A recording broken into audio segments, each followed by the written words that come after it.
In very near future, knowing how to use AI will be a big deal for engineers. To stay ahead, you will literally need to start using AI tools to work smarter and get more work done. And engineers who jump into AI and learn how to use it well will really stand out from the ones who don't bother with it. Now, here's one of the most crucial use cases of using AI as an engineer to learn faster and work faster. It's troubleshooting.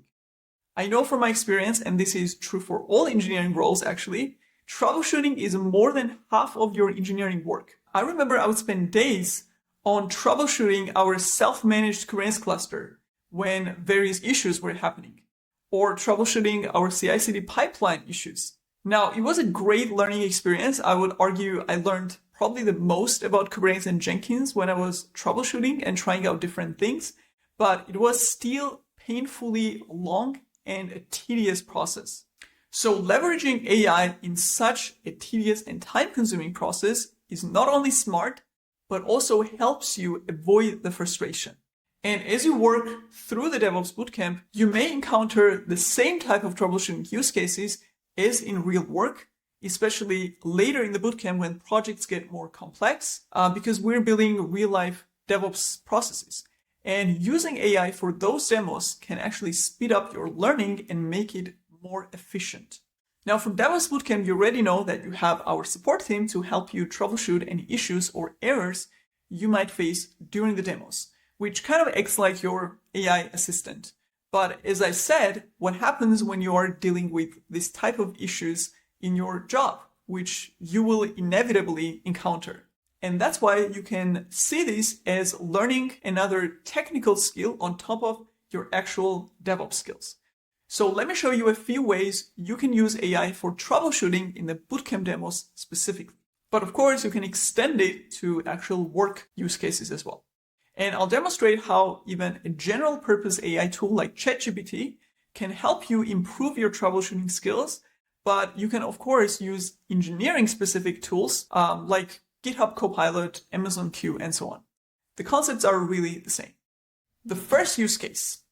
Let's say you are getting an error after following the same steps as I show you in the DevOps Bootcamp demo project. But you can't figure out why your code is not working or showing the same results as mine.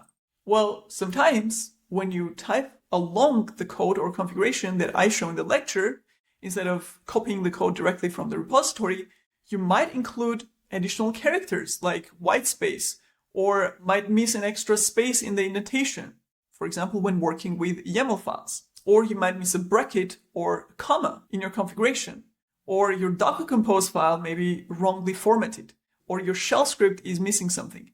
And this is very simple but very frequent use case where you have one small syntax error that you don't notice that has you debugging the error for hours. And here is where you can use AI to speed up this process. So for example, let's say you wrote a bash script as I show in the demo, but you are getting an error. So when you have such an issue, you can use AI tool to immediately identify the problem instead of you trying to see what syntax error or what logical error you have made. So you can ask AI, here's my bash script that is giving me this specific error. You can provide the error message to AI as part of the prompt and ask it, analyze my script and tell me what the issue is. Simple as that. AI will then go through it and identify any issue that you have. So if it is a syntax error, like a comma missing or a semicolon or a bracket, whatever, AI tool obviously will immediately tell you that that's the issue. And this is something that we humans are really bad at, to identify or spotting such a syntax error on a configuration file, but something that AI can do really fast. Or let's take another example with a Docker Compose file with very little syntax error, like a minor configuration mistake, which may be hard to catch. So you just ask AI to identify where the error is, saying, I'm getting this following error when running the Docker Compose file. Here's the Docker Compose. What is the issue and how to fix it? Now, in the same way, if you get more complex issues, like in Jenkins pipeline logs, you can also use AI. These are more complex custom use cases. So in this case, you will need to provide more details to explain the exact configuration that you have done and provide various files and code configuration to the AI, and of course, copy and paste the error itself. This way, AI will have the full context needed, which are the scripts, the CI/CD file, the YAML files, maybe a Terraform script file, the error that you are getting, and also what the expected outcome is. And with all this information, it can either give you the solution directly or at least guide you specifically through the troubleshooting steps, which leads me to another usage. Let's say while troubleshooting an error in a complex setup project, you identify that you don't really understand some tools involved, which prevents you from knowing how to debug those tools. Like which parts to check, which configuration to validate, where's the configuration even defined, and so on. For example, let's say you didn't understand the Terraform modules concept properly, or Kubernetes network configuration part. So now you have trouble debugging those elements. You don't know where to start, you don't know what to check, and how to do it. So here, what you do is you ask AI to tell you exactly what and how to debug. Because if you ask AI directly, this is the error I'm getting, what is the issue? AI may give you a generic solution because the root cause of the error could be actually a lot of different configuration mistakes. But if you give it enough context, as I mentioned before, all the configuration that you have done so far, all your configuration files, and so on, and then ask the question, it will give you more custom and specific response. So logically, the more info you give it, the more accurate the reply will be to your specific request. So if you ask AI, specifically, how do I debug this issue? What do I check in which order and how? And give all this context that you have with the configuration that you have made up until now, AI will give you detailed steps of what to debug, what commands to execute, which parts of the system to check, and how to do it. So step by step, you can turn each stone to see where the issue is in your complex system. And this process alone can teach you a lot about the tools that you are debugging. Now, talking about learning more about the tools that you are troubleshooting and working with.